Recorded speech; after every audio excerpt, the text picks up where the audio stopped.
Bueno, diputado, primero gracias por venir a nuestra casa estudio.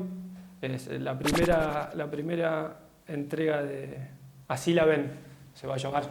Así la ven.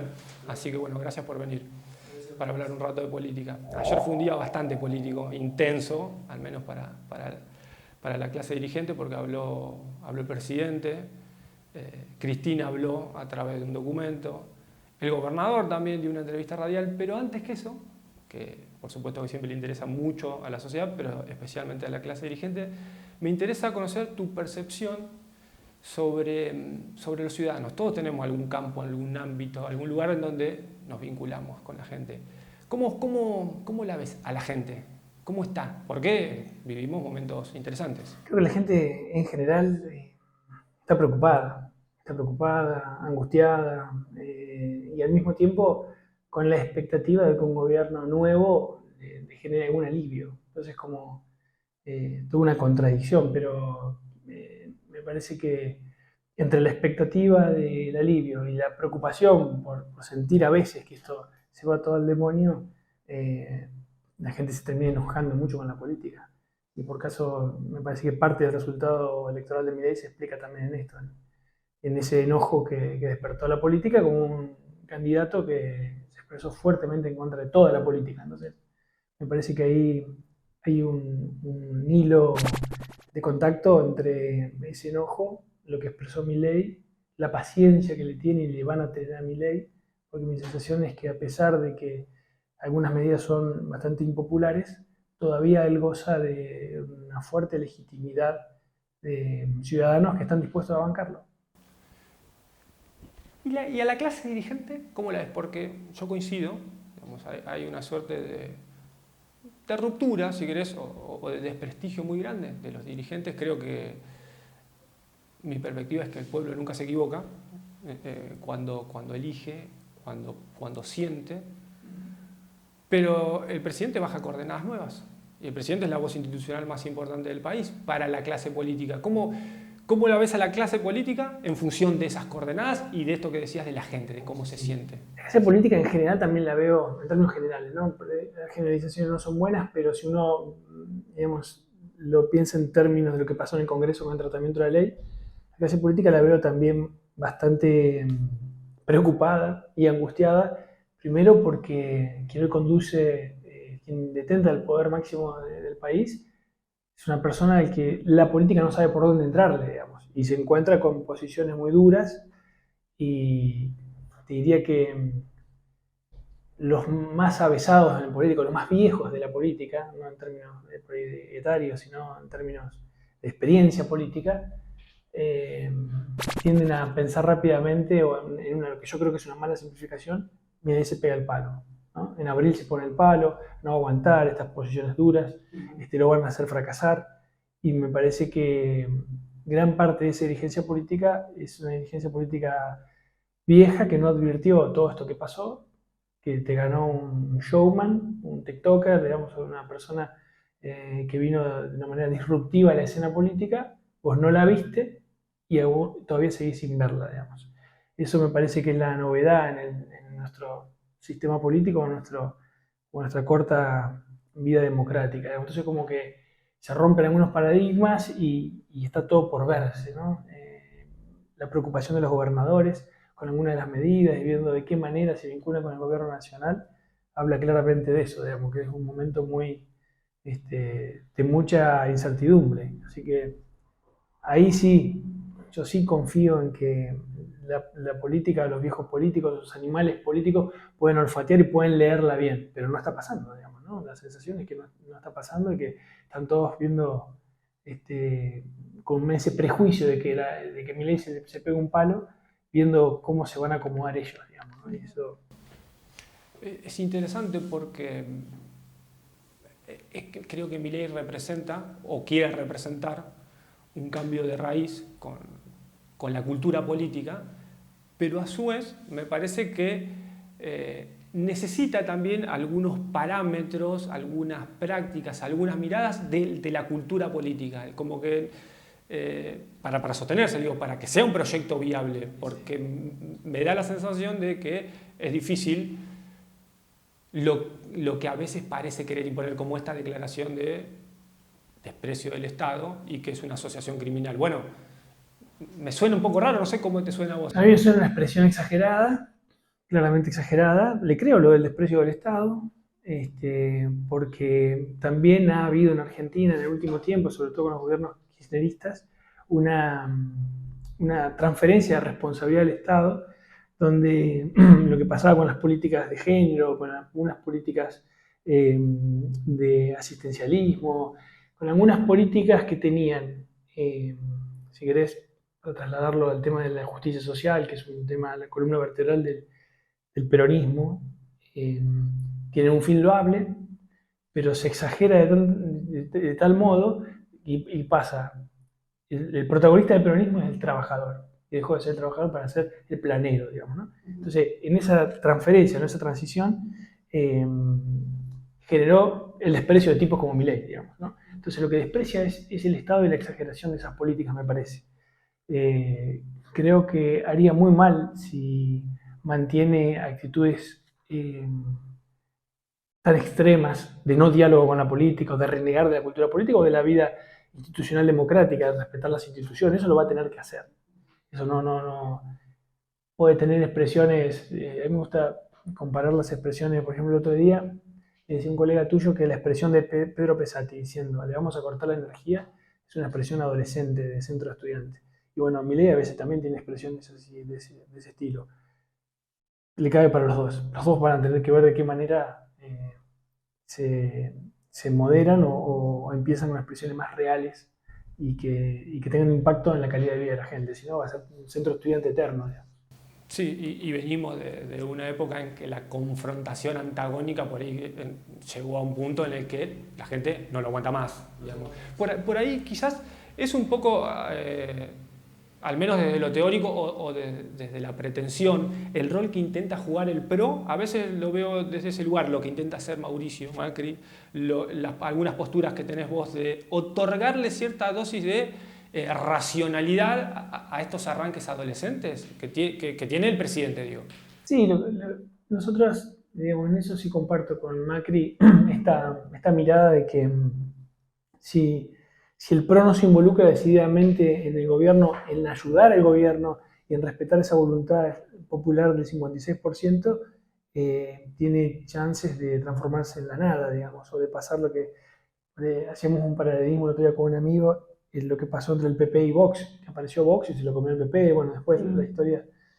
Creo que en Argentina puede pasar una cosa parecida. El PRO tiene que ir decididamente a ayudar al gobierno, porque si no va decididamente a ayudar al gobierno, si a Milei le va mal, no va a decir, bueno, ahora que venga Macri o que venga el PRO. No, digamos, la gente ya no se asocia con el gobierno. Entonces tenemos que jugar fuerte y decididamente y no hacer, en este caso, lo que hizo Larreta, por ejemplo, otro día que viva el consenso carajo, toda esa otra expresión infantil, coachada probablemente por algún consultor político, pero creo que muy fuera de lugar y muy lejos de la nitidez de las ideas que representa el PRO. El PRO es un espacio de centro-derecha, liberal, propiedad privada, libre mercado, o sea, hay como cosas muy de nuestro espacio político, salvo en la diferencia pañuelo verde, pañuelo celeste, donde hay una especie de libertad de conciencia, de acción, o lo que le tocó votar a los diputados, salvo en eso, en lo otro hay un núcleo de ideas en el que coincidimos. No tenemos nada que ver con la socialdemocracia o con expresiones filosurdas, digo yo. Entonces, me parece que el PRO tiene que jugar un papel de apoyo al gobierno fuerte. Y anida en esa misma perspectiva de ayudar al gobierno algún riesgo en términos partidarios para el PRO. Digo, va el PRO, su estructura, su cultura política, sus experiencias, cuadros técnicos, ayudar a un gobierno que después le va bien. ¿Quién, digamos, puede ser, o algunos analizan que puede capitalizar la Libertad Avanza, el presidente, y deglutirse de a poco al PRO, porque venimos del antecedente de que la versión del cambio que eligió la gente en las elecciones fue la de la Libertad Avanza y no del PRO? ¿Vos distinguís algún peligro de este tipo? Sí, a mí es un peligro que no me preocupa, porque es un momento Argentina donde no hay que ser mezquino. De hecho, el propio gobierno nacional debe entender que nosotros estamos para ayudar, que sabemos que perdimos las elecciones, ahora sabemos que Milei sacó 30% y Patricia sacó 26%, digamos, y después eso se transformó en un 56%. Aunque en matemática o en política no es matemática, creo que hay en la legitimidad de origen del gobierno un componente del votante pro muy fuerte. Por lo cual, peligro de que un espacio se aglutine en otro probablemente lo haya. Lo que sí creo y confío en la madurez de los dirigentes es de que no haya mezquindades y vayamos a tener y a tratar y a fomentar un buen gobierno. No es algo que me preocupe. Confío sí que los dirigentes lo van a resolver bien. Acá en la provincia el escenario político también es muy interesante. De hecho, en abril pasado, parece que estamos hablando de la prehistoria, en abril pasado. Pero bueno, hice una buena elección, Juntos por el Cambio. No sé si se llama Cambia Río Negro era o Juntos por el Cambio. Era Cambia Río Negro. Conformaron un bloque sólido de 13, al menos en el ingreso, ahora está más disperso. Y tenemos al mismo gobernador de siempre, por más que los 4 años anteriores a Sacy Barabella, el hombre del poder en la provincia es Beretilnec. ¿Cómo vislumbrás ese escenario en la legislatura? Que deja de ser lo que fue, pues estuviste también en la legislatura pasada, una suerte de escribanía por la mayoría de Juntos Somos Río Negro, y ahora un escenario más picado, si querés. ¿Cómo lo ves? En la legislatura, en el periodo pasado, me tocaba incomodar al gobierno con algunos temas, pero no tenía poder de fuego, digamos. Hoy creo que el espacio político en general tiene más poder de fuego y creo que esa escribanía no va a ser tal y que van a estar obligados a dialogar. Lo que sí creo es que había un columnista que le había puesto a Bretignac, el alcalde de Santander, que era una parodia muy buena que hacía, que lo graficaba en el modo que tenía de ejercer el poder, ¿no? Él se ocupa del portero, de la inscripción, de la licitación internacional, de la deuda, se ocupa de todo. Creo que ese modelo en el que él se ocupa de todo y es un embudo, es un modelo perimido, fracasado. Si insisten en manejar el poder del mismo modo, van a tener serias dificultades, serias complicaciones, porque además tienen una suerte, ese famoso gran acuerdo, que es una voluntad compulsiva por comprar dirigentes con convicciones laxas. Entonces, en esa voluntad de salir a comprar dirigentes, hoy tienen un lío bárbaro, porque tienen que cumplir para adentro un montón de acuerdos que hicieron en la campaña electoral y en las campañas que le siguieron a esa abril. Luego, campañas a intendentes en algunas localidades donde también generan nuevos compromisos. Entonces, en un estado flaco, en una relación con el gobierno nacional inexistente,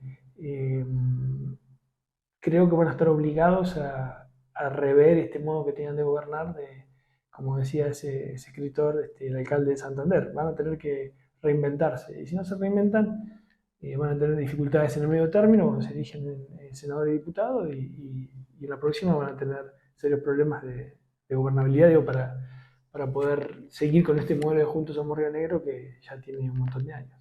Sí, muchos.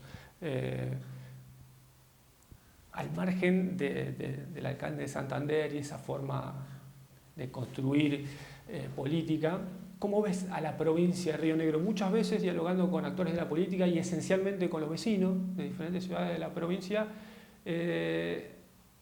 todos tienen una mirada diferente, todos ven problemas diferentes, y a mí me parece que lo que falta es una visión de provincia que desde la institucionalidad se empuja, se construye y se cohesione con los ciudadanos. ¿Cómo lo ves? Eso más macro, más global de nuestra provincia. ¿Qué es Río Negro? ¿Por qué no es lo que podría? Río Negro tiene todo, digamos, y no tiene nada, como decía un spot de Patricia. Nosotros, digamos, tenemos como varias provincias dentro de una, con intereses disímiles. Por ejemplo, lo que le preocupa al valletano, que es el precio de la fruta o la fruticultura en general, política para la fruticultura, no tiene nada que ver con el chocolatero o el que le importa el turismo en Bariloche o el de la pesca en San Antonio o esas ciudades que viven solamente del empleo público. Y Sierra Grande. Sierra Grande es la ciudad de las oportunidades perdidas, ¿no? Ahora parece que el oleoducto va a avanzar y va a traer trabajo, pero perdieron la planta nuclear, lo de la mina fue un fracaso, lo del hidrógeno verde también no se sabe. Entonces hay como grandes frustraciones en algunas localidades y en otras todo potencial. La minería en la línea sur es todo potencial. Pero qué falta que la clase dirigente le ponga la cabeza, se ponga de acuerdo y pueda explotar todo eso, digamos. Entonces a veces, por las mezquindades de la política, tenemos excelentes docentes y tenemos un gremio que pareciera que, o sea, que a la docencia le vaya mal, digamos, porque toman actitudes que son directamente palos en la rueda para tener una buena política educativa. Ahí tiene responsabilidad también el gobierno, por supuesto. Entonces, con un gremio malo, un gobierno malo, pero con docentes buenos, es una combinación que terminan lamentando a nuestros chicos, ¿no? Una provincia que tiene emergencia en educación, emergencia sanitaria, los hospitales son una catástrofe. Hay además una transferencia del sector privado de la salud al sector público y de vuelta bastante raro, por lo menos poco transparente. Hay una emergencia de inseguridad total. En la comisaría, hay una comisaría de Roca, me mandan ayer una foto con un dron, la cantidad de patrulleros que tienen todos para arreglar, no tienen patrulleros para salir a la calle. En la cordillera me tocó ir cuando hicieron un atentado en el campamento de vialidad camino al Cerro Catedral. El policía que estaba ahí daba lástima por los recursos que tenía y estaba con su auto porque si pasaba algo y tenía que salir rápido, tenía mala señal, entonces habían atentado contra una familia que estaba ahí, o sea, una precariedad digna de provincias que no tienen toda la riqueza que tiene Río Negro. Entonces, el desafío de la política es cómo hacemos para hacer minería, para que la fruticultura esté mejor, para que la pesca, bueno, ahora con la pesca han tomado alguna decisión de conjunto con otras provincias que, en principio, frente a una ley que no tenía del todo consenso, por lo menos Neuquén, Chubut y Río Negro se pusieron de acuerdo para reclamarla del gobierno nacional. Eh, Así que lo que falta es eso, digamos, falta una agenda de trabajo que pueda amalgamar todos estos intereses.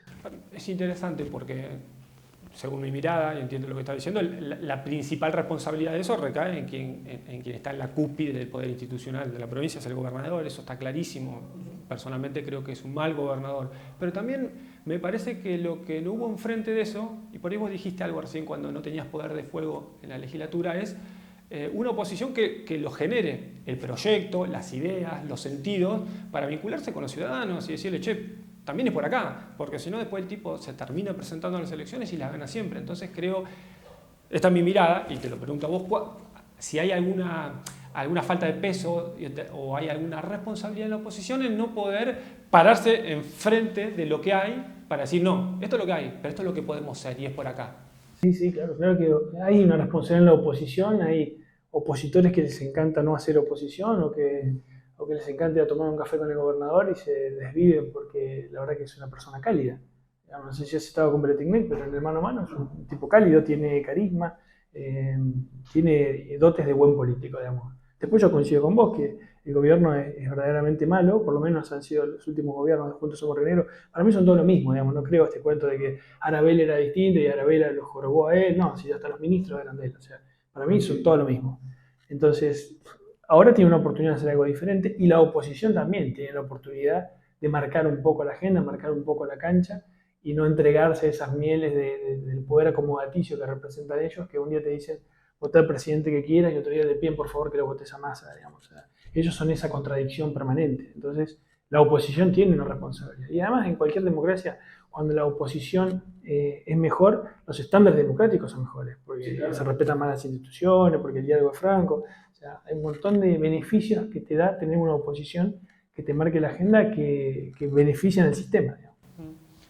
¿Y el PRO cómo está? A nivel nacional entiendo que tienen elecciones en breve y eso, por supuesto, que siempre determina o ofrece parámetros para abajo, para las provincias, para los dirigentes. ¿Cómo es esa situación? ¿Cómo la ves? ¿Cómo se encamina? El PRO es un partido joven, digamos, que apareció como una expresión porteña puesta en el interior. En algunos casos les tocó, yo digo, como comprar un auto usado. Acá en Río Negro, por ejemplo, fueron sobre la estructura de lo que era el viejo PPR. Entonces nuestros afiliados, la mayoría de los afiliados, son de antaño, incluso muchos no se afiliaron al PRO, o sea, venían heredados del PPR. Logramos normalizar el partido con Tortorielo, estaba intervenido, lo normalizamos. Después Tortorielo, tuvimos una diferencia, yo quería ser presidente del partido, no quería, qué sé yo, bueno, siguió siendo el presidente del partido él. Hoy su mandato está prácticamente vencido, ha anunciado públicamente que él quiere otra construcción, que dijo algo así como el PRO me pone un techo, él quiere alguna expresión más provincial, o sea, casi que estaba pidiendo afiliarse Juntos Somos Río Negro, digamos, y que creo que eso es muy malo para el PRO. Que ese camino que nos costó tanto construir para ir a una elección, hacer una buena elección, con parte del talento de Tortorielo también, hoy con expresiones de este tipo, de que el PRO me pone un techo o que quiero hacer algo provincial, termina conspirando contra lo que nos ha costado mucho construir. Entonces, la etapa que viene es de mucha construcción, de consolidación de la unidad del PRO y de una agenda de trabajo donde el partido político empiece a expresarse, porque si no, el partido no. O sea, los presidentes de partido terminan pasando inadvertidos. Y el presidente de partido tiene que ser una persona que tome posicionamiento en la agenda pública, digamos, que esté marcando agenda. Y bueno, eso hoy el PRO no lo tiene, debería tenerlo en este mandato de 2 años que va a empezar a partir de abril. En abril nosotros tenemos que tener nuevo presidente del PRO, así que es parte de los desafíos internos que tenemos. Esa diferencia que estás marcando un poco con la perspectiva y con la práctica de Aníbal Tortorielo también se vio en la no desintegración, sino en los desprendimientos que hubo en su bloque. Habían sido 3 en el inicio, que era un bloque muy potente, ahora quedó un poco reducido.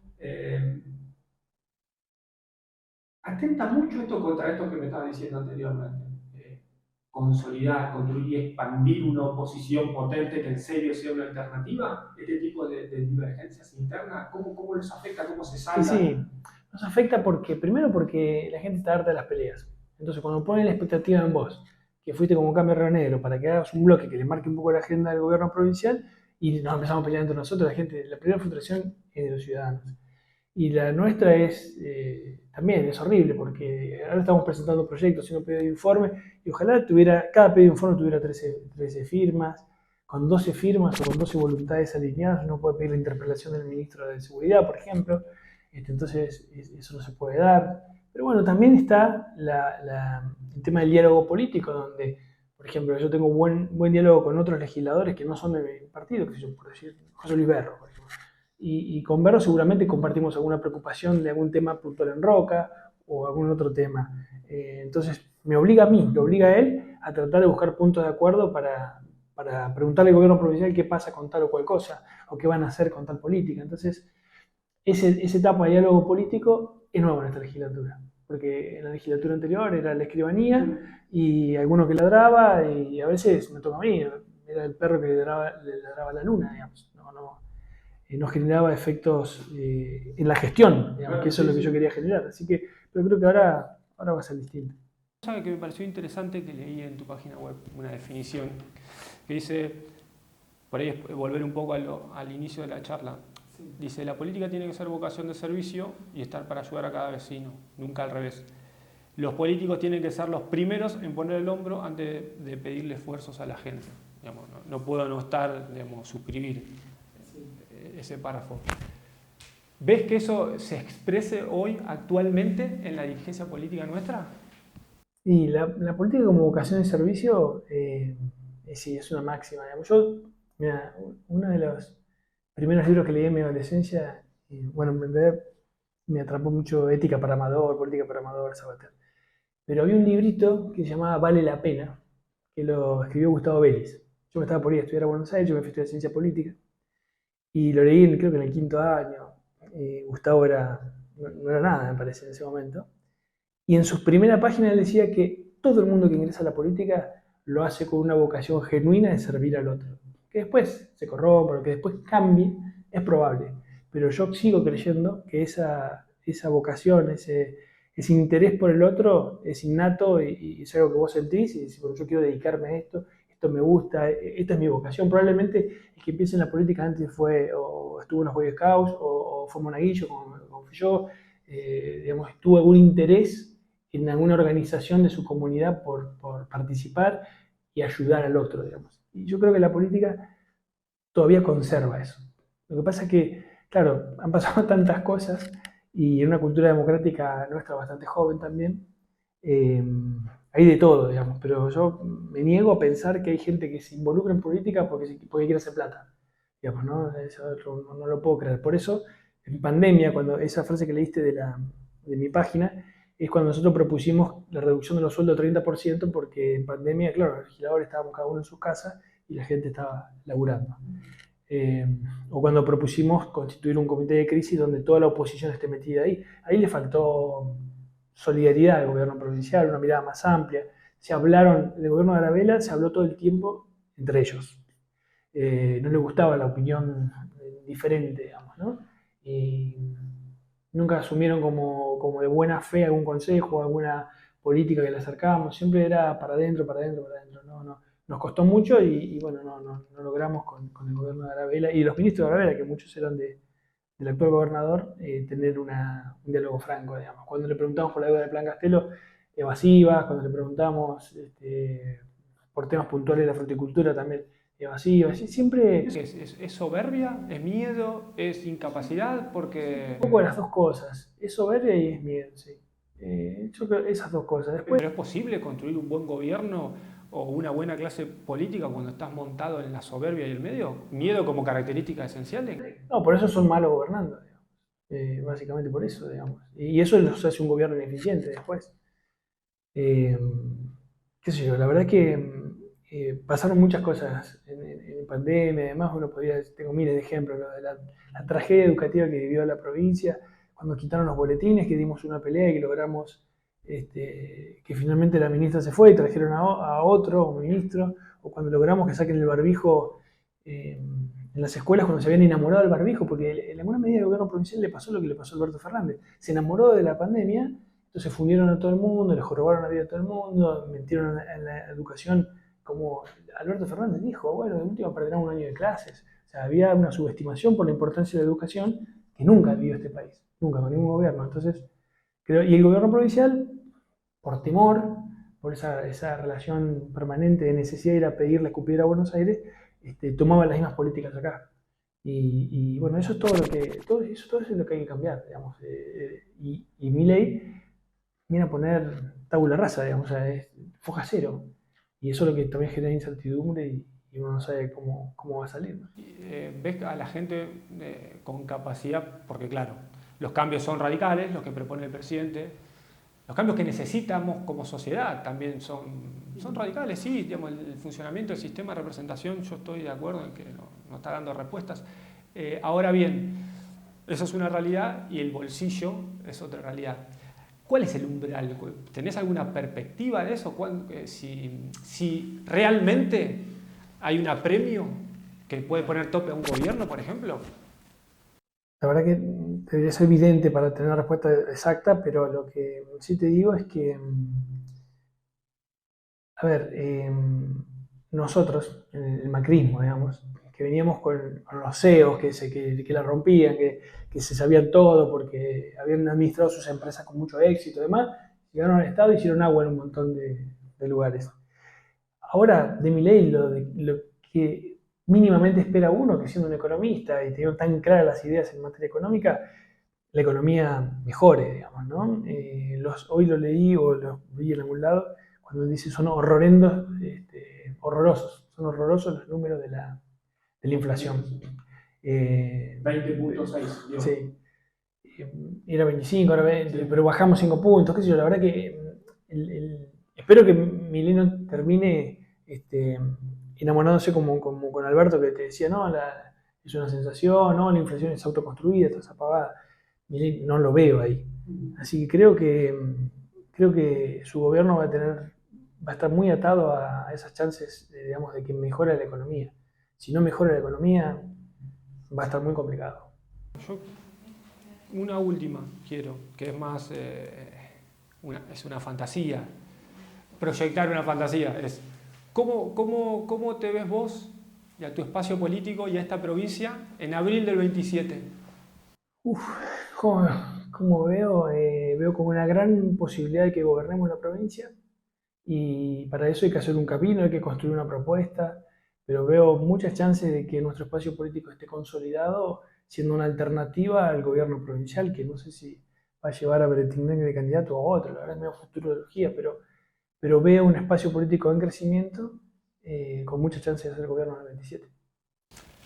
Muchas gracias, diputado, un placer. Bueno, igualmente. Bueno.